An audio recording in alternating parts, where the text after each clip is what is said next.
2021 predictions. We have broken down two teams of the NFC West here, but it is time to get into the third team, alphabetical order, the San Francisco 49ers, Tori. So when you look at their 17-game schedule here, week one, they're on the road at Ford Field versus the Detroit Lions. If you want to get a fan base triggered, say that the offensive line for the Detroit Lions suck, and you will get those triggered 100%. And then the week 18 matchup, they're back on the road again playing the LA Rams. So they start with a road game, and they end with a road game, and they have a stupid early bye week. I mean, there are 4 weeks that I do not want a bye week. That's week 4, week 5, week 6, and week 16. I do not want a bye week those weeks at all. But Tori, what game on their roster really just like pops out at you and like, man, that is going to be a make or break for the San Francisco 49ers this season?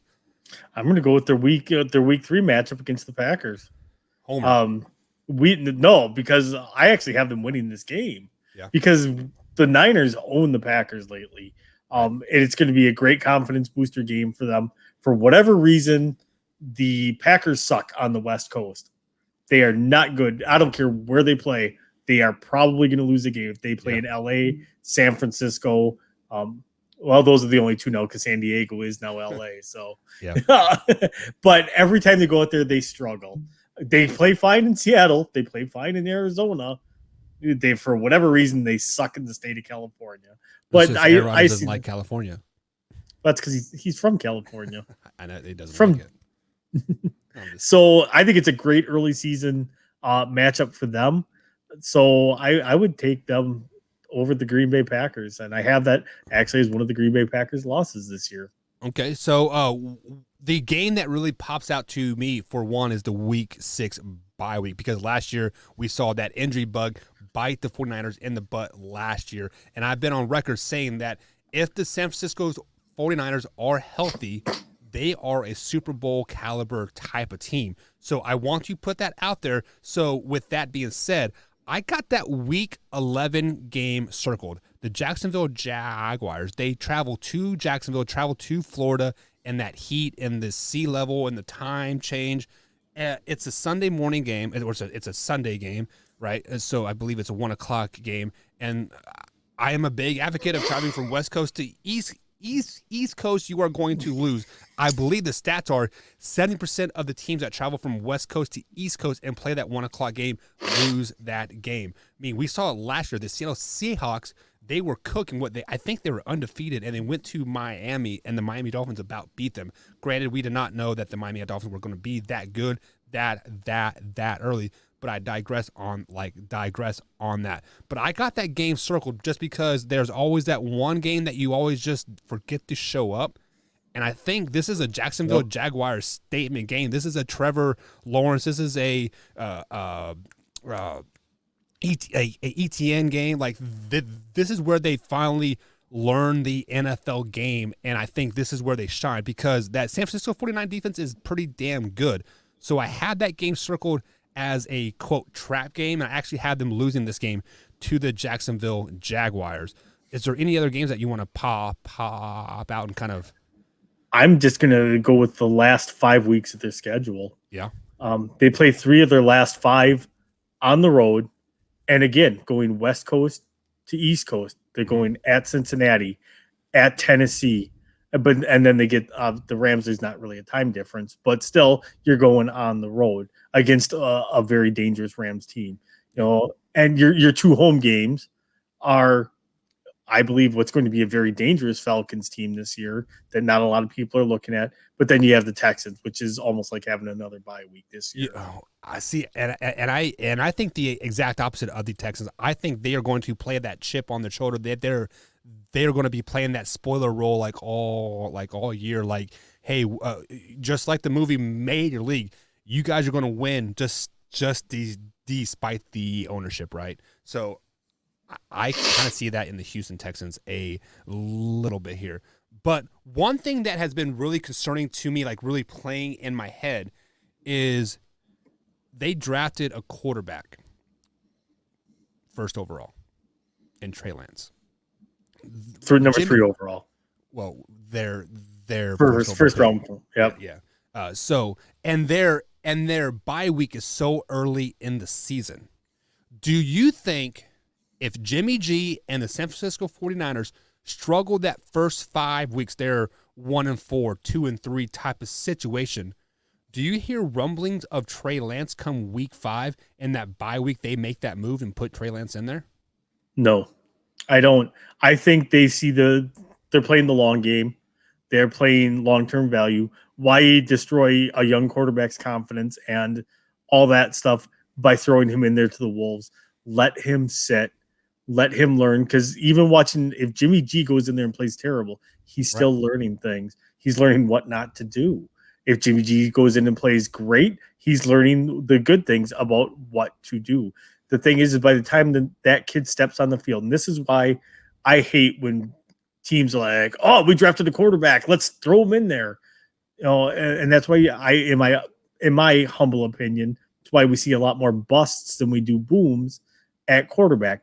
Your Peyton Mannings, your Tom Brady's, your Justin Herberts and stuff like that are far and few between. I mean, even Russell Wilson. For every one of them, there's a Jamarcus Russell. There's, a Todd Marinovich. There's Todd Marinovich was a quarterback in the 90s for the Raiders. I was being smart ass, bust. Yeah. But that's where I think organizations are going a little bit more old school, where if you win the job, you win the job. However, if you're not ready, we're not going to put you out there either. Right. So I like the mentality of that. And with their GM, with John Lynch, with Kyle Shanahan as their coach, I don't think they're going to do anything to jeopardize their young quarterback's confidence that early on. Yes, they have a shiny new toy to play with, but they want to read the instruction manual and learn the best way to use that shiny new toy as well.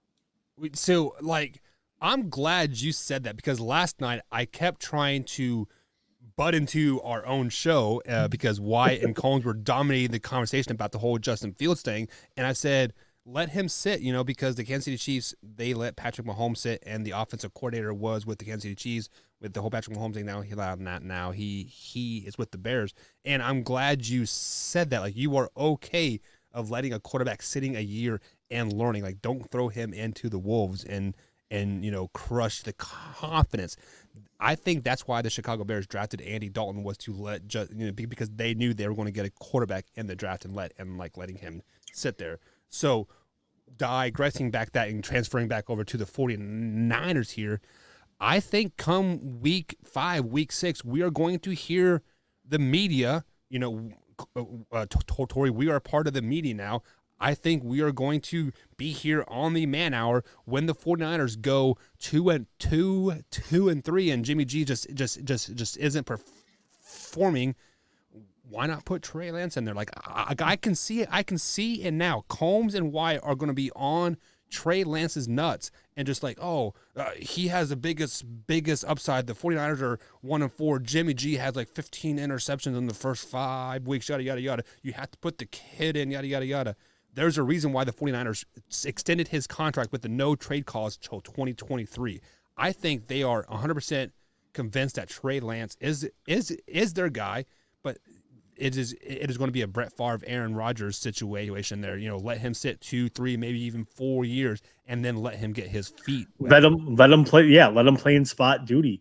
The thing is the track record of quarterbacks that have done that is a lot better than the ones that have been thrown out there. Steve McNair. His first 3 years in the league, played in spot duties. They would come up with a couple of little quarterback option plays for him here and there. They let him throw, but they would let him play 1 or 2, maybe 3 plays a game just to get his feet wet a little bit, but nothing to rattle his confidence. Aaron Rodgers literally just sat because, Favre just never got hurt. Right.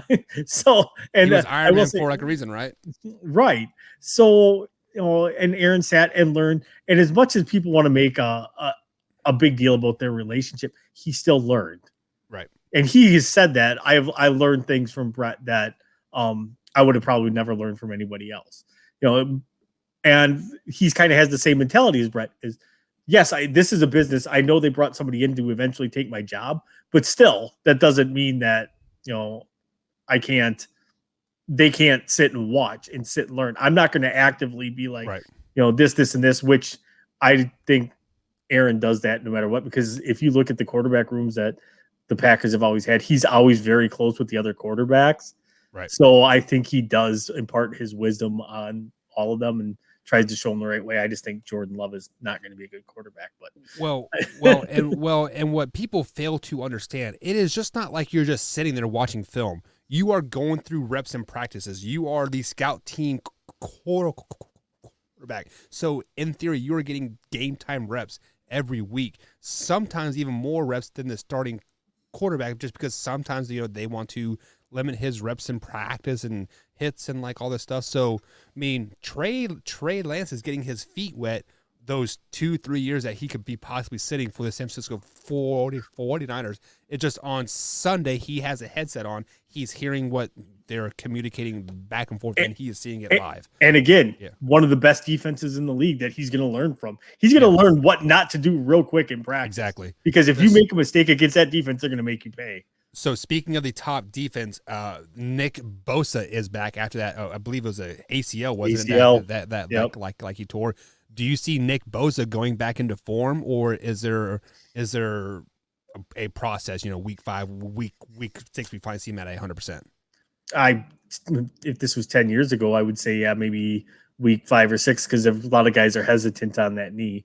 And I don't get it. I don't see how that does, because when I had my ACL done, it's like I was walking without crutches within 2 weeks. And you are able to walk. It is just a confidence factor. Like, do you have confidence? Absolutely. Of exploding off the knee? Yeah, right. And I was determined to get that knee back to where I wanted it to be, because obviously I had a very physical job at the time. So right. I hate the term sink or swim, but I've used it like 5 times already tonight. And but that's kind of it with that kind of injury, with that knee. It's sink or swim. Like, do you have confidence in it or not? And I guarantee you, I don't want to say his trainers were better or his surgeons were better, because my doctor actually was the U.S. Olympic ski team doctor, and he did Bruce Smith's ACL when he tore his. So I was in pretty good hands. So I don't know. I think it's all about the confidence for him. The kid's got an overflowing amount of confidence the way it is. All them Bosa boys do. So I think he's going to come back just as a madhouse. He's going to be rearing at it. If anything, they're going to have to try to limit him rather than him, being tentative. I think they're going to have to limit him and try to be like, slow down, Yeah, 100%. So let's go ahead and jump into the records here. I actually had the San Francisco 49ers going 9-8 on the season, 3-3 in the division, but most importantly, 6-6 in the NFC. So I don't think they might make the playoffs. Like, we haven't picked them all the games yet, so I don't know where it's going to fall. But if they do, I don't see them going past that first round, unfortunately. What is your record for the San Francisco 49ers this season? So they're my 4th place team. I have them going 8-9 this year. Yeah. Because I figure at some point Jimmy G will probably miss 3 to 4 games. It just seems to be his MO. And they will not put Trey Lance in there. They'll probably sign a veteran and have them start for a couple of games. I mean, well, they still have that Nate Studfield guy and Josh Rosen on the roster. Yeah.